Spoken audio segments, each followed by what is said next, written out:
I want to expand on discernment and speak about lust and covetousness.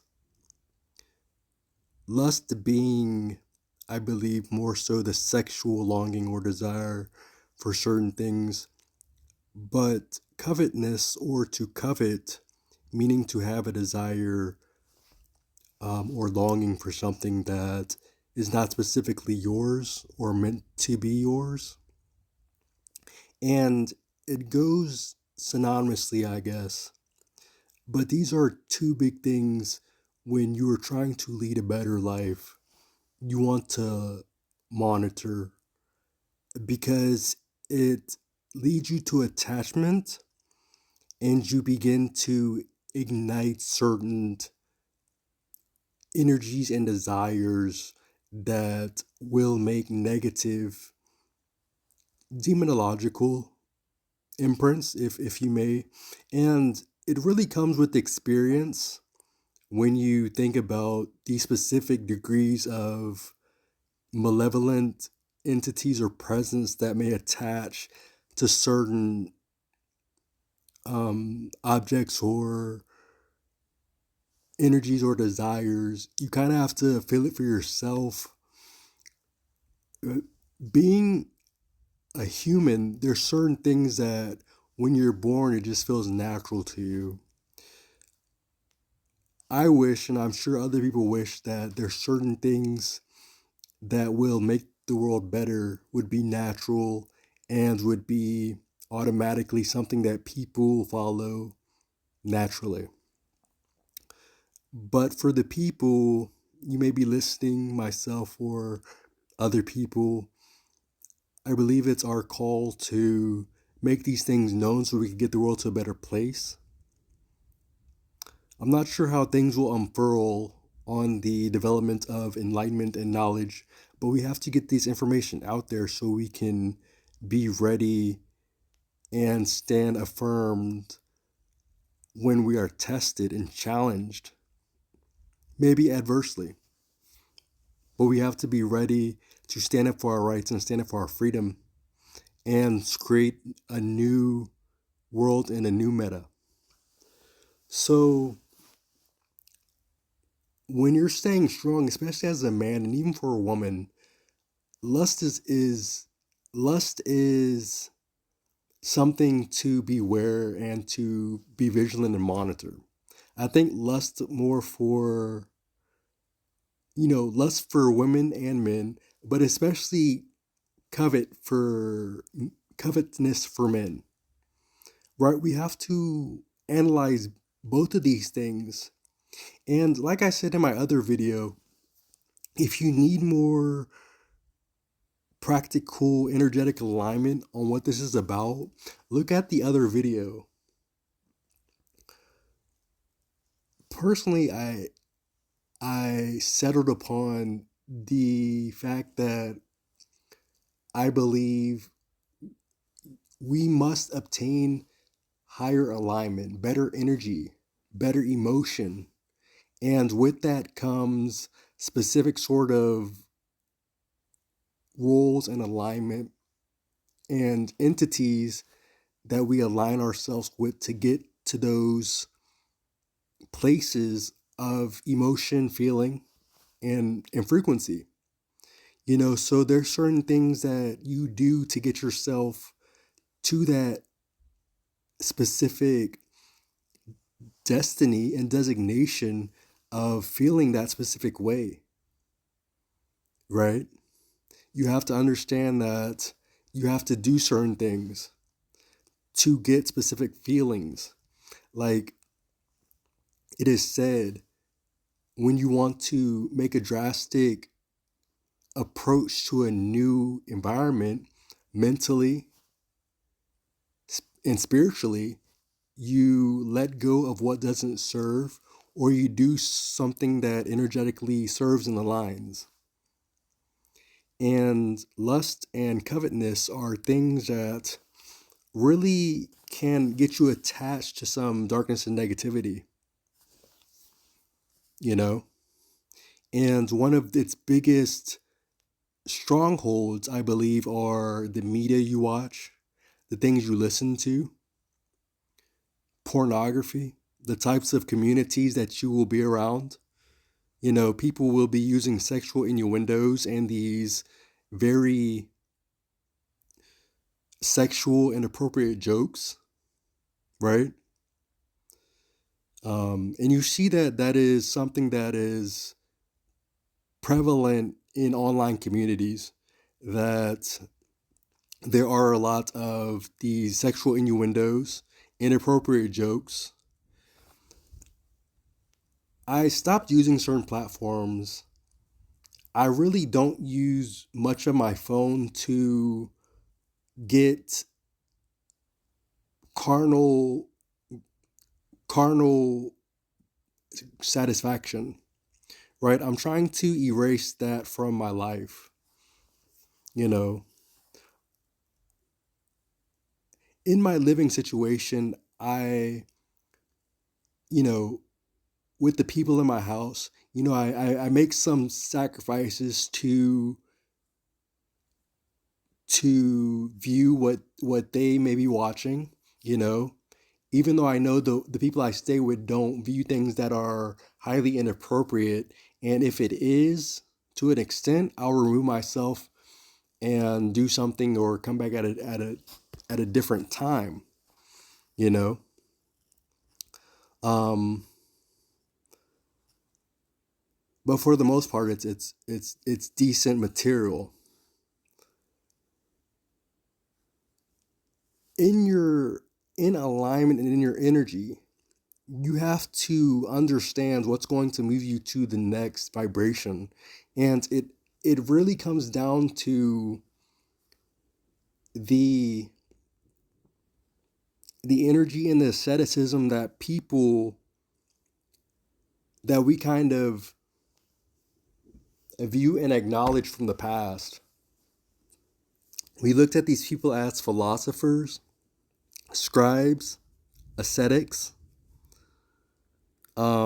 prophets, people that spent most of their time dedicated to following morals, ethics, standards, philosophy, religion. And if you maybe are a bit older, or you spend some time, or maybe you have a spiritual enlightenment, or in your energy, you're finding that there's greater things than the mundane, which doesn't offer more than a cyclical, negative, ruminative pattern towards it.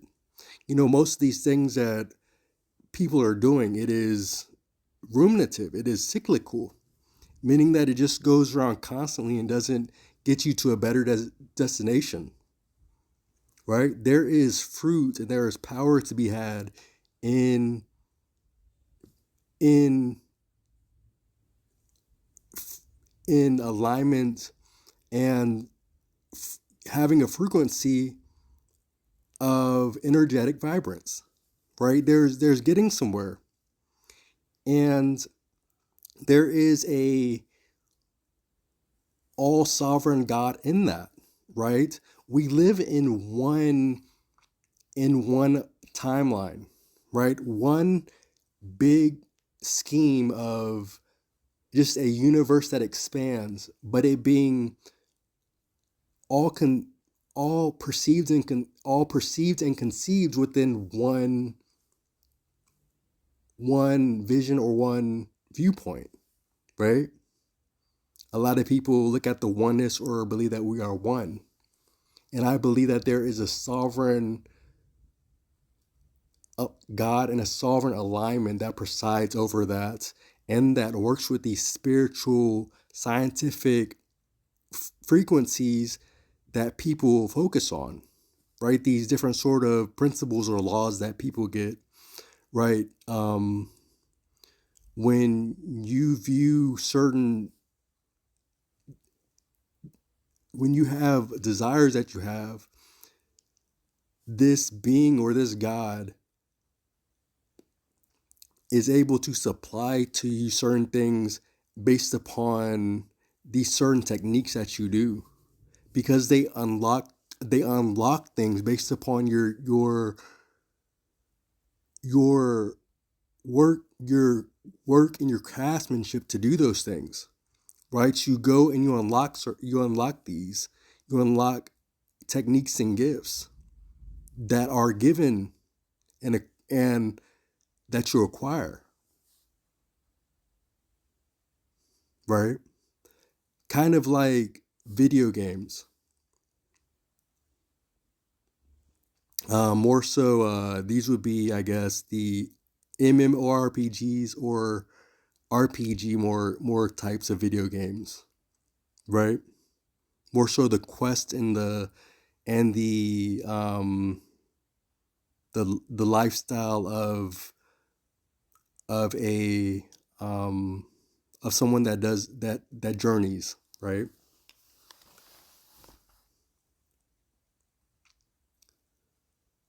Covetousness and lust are things that entrance our views, and when we see these things, we believe that we're not good enough because we think that these things complete us, and most of the times we never get what we lust or covet for. We never get it, and we never get it to the length or degree that it is, right? And even now we see that there's more individuals that are personal within their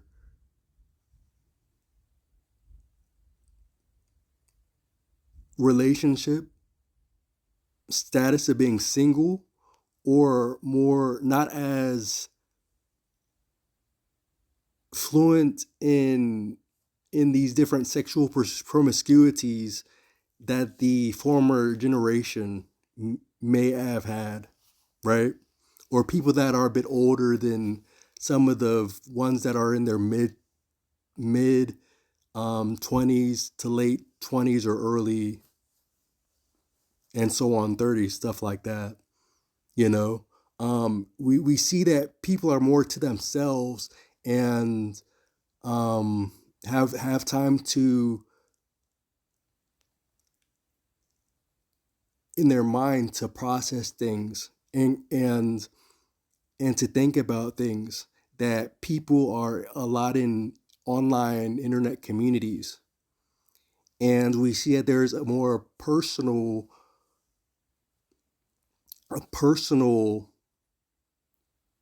display of people in their own sexuality, or a lot of people that are single.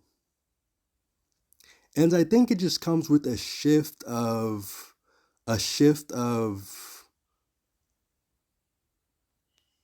the reality, seeing that a lot of people covet and lusted for relationships in a lot of these different times and centuries, and in the modern age of America, but maybe some other places. I'm not sure. I'm in the USA, but in the USA, a lot of people had that kind of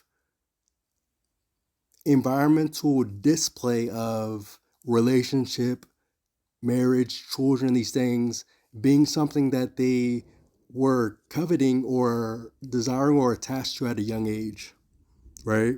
And I think a lot of people are not seeing those things as something that they are easily longing or desiring for now. And a lot of people are becoming very more so vibrationally and energetically sensitive and are staying to themselves, right? And with that, it does come with a lot of being single. And that is something that we see now. But with the massive online societies and communities that we have now, where a lot of people are more so to themselves, or not getting out and putting themselves in a direct contact and interaction with other people to where that they can decide to step away, usually at any time, from these contacts and conversation. It does give us opportunity to advance and methodically, it gives us a chance to better work on doing things doing things properly when it comes down to what we see, long, seek, or desire, right? If we decide to go on that path, and a lot of people have that chance now, I think it's easy for people to. My bad, I was replying to a message I received, so that's why my conversation was a little bit paused and hesitant. But getting back to what I was saying, it's easier for people to engage in deep spiritual conversation and have that relationship with their self because they are more so able to retract um, uh, and detach from any sort of um, conversation or community or even relationship at any time, you know, and to have that time to themselves. And I think that we need to be using that in a powerful way because it also does challenge us. Because even I've noticed, and this could be for people, men, or it's also something to take into account the women about lust and covetousness.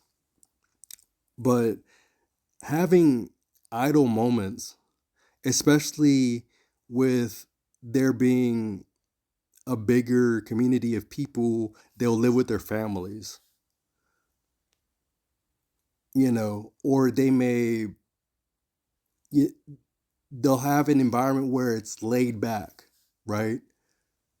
Um, that they'll have a lot of idle time, or whenever any situation you may find yourself in, it's easy to become bored, distracted, longing for some type of quick satisfaction, and it doesn't have to be a some type of elongated experience of um, it doesn't have to be a personal sexual experience, for lack of a better word, but it could just be as simple as looking at pictures of scandalously clad woman or man that you see, you know, online, right?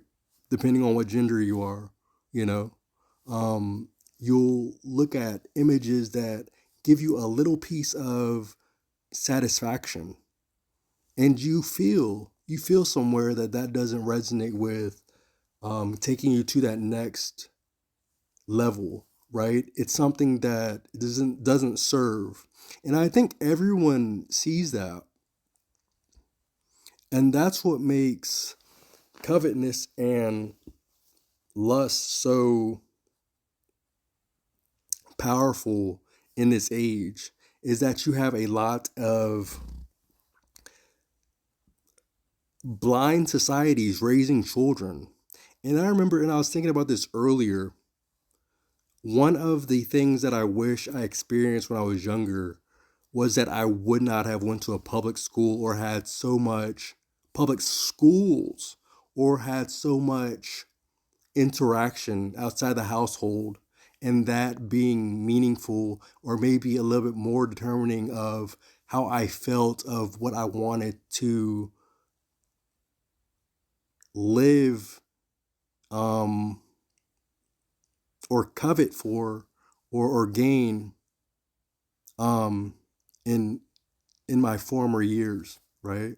When I was younger. right? That being such a big determining factor. Because that being such an impressionable place upon the youth, it becomes what they strive for. They don't strive for the love and value of the parents. They are told that the school and the school systems have so much weight, and I believe that this is some type of mental or psychological manifesto or development to it, right? That there is knowledge of this. There's definitely a spiritual, energetic knowledge to this, but for it being a normality of the kids to go into the public school setting and them being told that their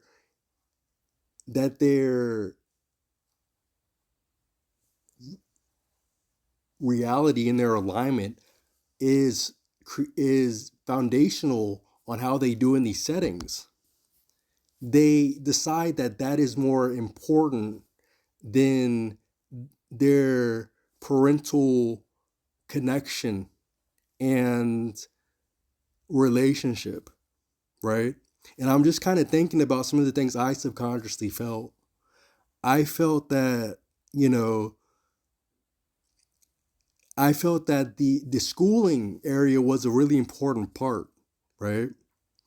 And I didn't get lost in it that deep. I think it was especially for we need to understand that the United States of America is a new it's a new exploration, it's a new frontier, right?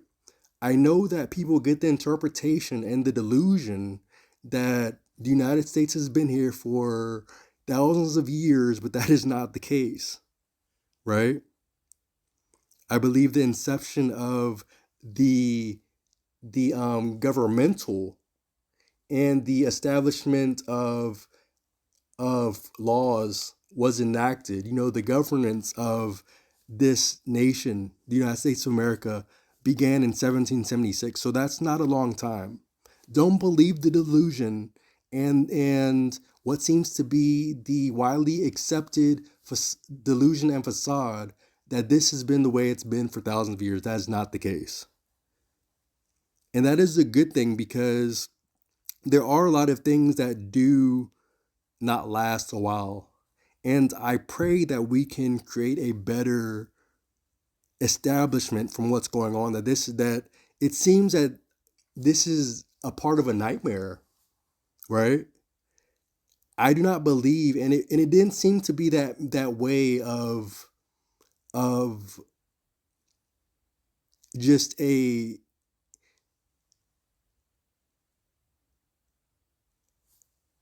I'm trying to find the word to a grandiose, a massive collection of so many younger individuals that are turning into adults that are just so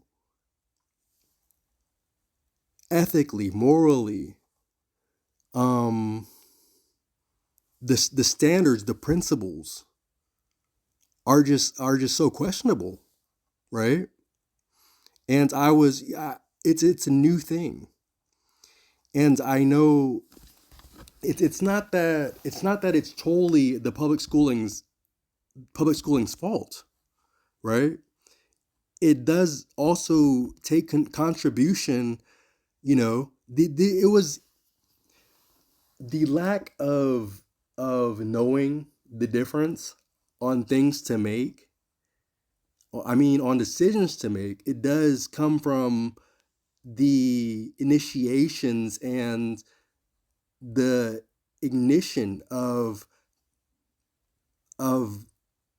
the communities of parents that did decide to put the children in the public schooling. It's in the public schools, right? They experienced that, and like I said, it does take accountability from the parents. A lot of the and a big And a big terminology or a big phrase used was do as I say, not as I do, right?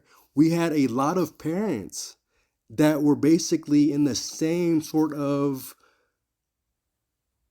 life, lifestyle and direction, and had the same views and had the same desires, whatever it may be, ethically, the standards, immorality that a lot of the children are having these days, right? So it is not a wide fault of the public schooling or just the parents, but we know that, you know, me being in my mid 30s, but most of the parents had the same, um it's the de-evolution of stepping away from godly ethics, right? It's that ignition of that. We see that it was done for a while. It was done for maybe 15 years, right? It was done for just a little bit of a generation, and we see where it's headed, right? And I don't think that de-evolution is all upon dogmatic religion. It has to be some sort of intrinsic evolution, because people can be as fanatical or delusional, not to be critical of anyone's religion, of any sort of um, principles or dogma as they want to be, saying that that this will last forever, or this needs to be some sort of code that needs to extend. But people will follow the evolution for the ethics of their species. There will be things done, and that's one of the purposes of a human, is to have the spiritual ethics of evolving so that our species could e- continue, right? And I think we've experienced it before, and I think it's a very trippy topic of, multiple incarnation and these different sort of keys and these different sort of teachers and prophets and philosophers trying to help people get somewhere, right? And that's the same thing we face, and I think that's the same thing we're going to face in the coming years, is a questioning and a accountability from the inner energies that are higher up. Because it's not that God isn't helping people, it's that God doesn't is that is that God is not entertaining the lower energies, but is using the people that are focusing on extending and elevating their energy to hold accountable at the correct time the people that are dealing with the evil or um, negativity moral energies. There will come a time. That's what we saw with Yeshua, the one they call Jesus, in the religious Hebrew scriptures. That it took a time, but he came and he held their morals accountable, and we will see that, right? I'm not saying it's going to be religious, but we will see that there will be that people are going to be held accountable, because it's like I said, it's insane, but we see that life, it we have dreams, but have you noticed that your dreams have a timeline to it? And there's multiple timelines in your dreams, but have you noticed, and some people, I'm not sure if you will, but you remember certain settings. You may not remember like vividly these settings, but there is certain timelines that your dreams have. And I'm not sure what it means on a a multiverse or meta multiverse um analogy, but you'll have some dreams, right? This, that it seems that you'll have a nightmare for a little bit throughout a period, right, of your slumber. And I think that's what we're experiencing now. But there is polarity, and I think that it's going to there's polarities of life, and we need to think at a better way of getting to our destination. So if you feel that certain things are going in a disassociated arrangement right now, know that the time we think that is just forever right now, that the current foundation of life right now, and these principles and these um, laws and government that seems to be having such a massive influence on the world just came um, into a overshadowing of the basic ways in tribal or old times since 1776. It hasn't been thousands of years, not even close. So there will be we will have a time to be mindful and accountable of what is going on, right? That is not something that is far from establishment and reality, because we see that it's true on the minor scale. So it has to be something that will go to a major, power, powerful, almighty, magnificent scale, right? It has to come and be something that is seen in total, right? Because in a collection of humanity on earth, if we have the influence of of one general emotion or feeling, we can change the totality and the trajectory of our species, right? And I think this is a powerful thing about the revolution not being televised, and I think that is true in multiple ways, because there is a standard that um wants to be leveraged when it seems to be the media that is supposed to be the uh the the overcasting media, right? Where they say that this is the the creme de la creme, that this is the media that is the most popular, right? That's what they say.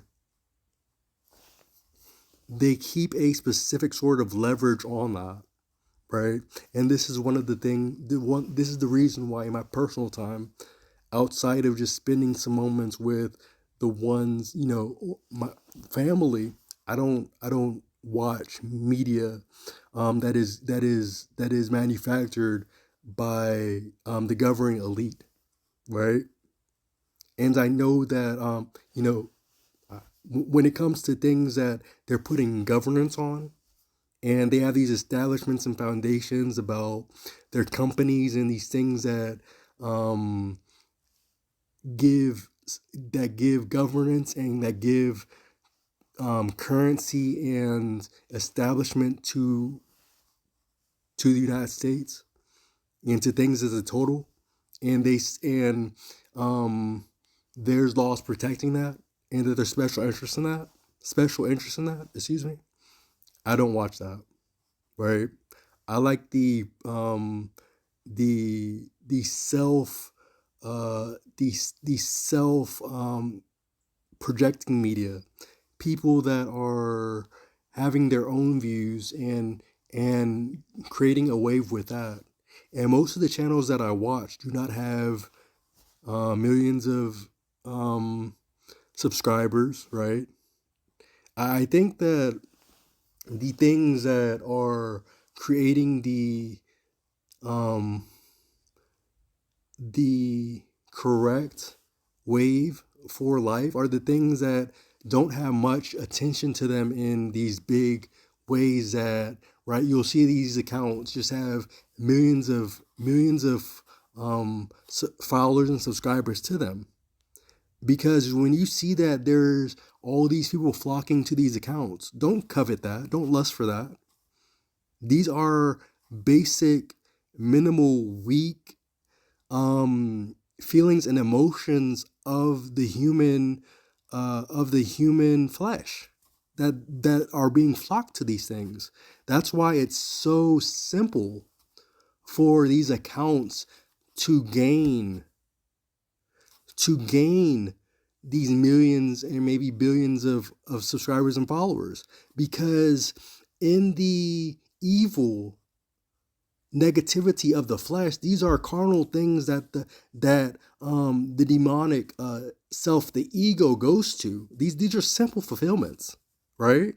When it comes down to these great, magnificent, moral, ethic, pure, righteous, holy morals and standards that are there, that's something that people, the chosen, right, the people that have kind of cut off the media and unplugged, and went inside, maybe had a little bit of the dark night of the soul and heard the call. These are the things I think you're going for.